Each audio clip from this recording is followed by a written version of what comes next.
respected chief guide, dear teacher, and my lovely friend, Assalamu alaikum.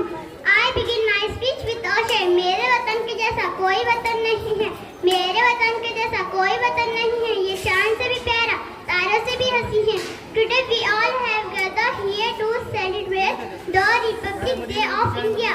As this is an important day for all Indians, as the Constitution of India came into force on this day.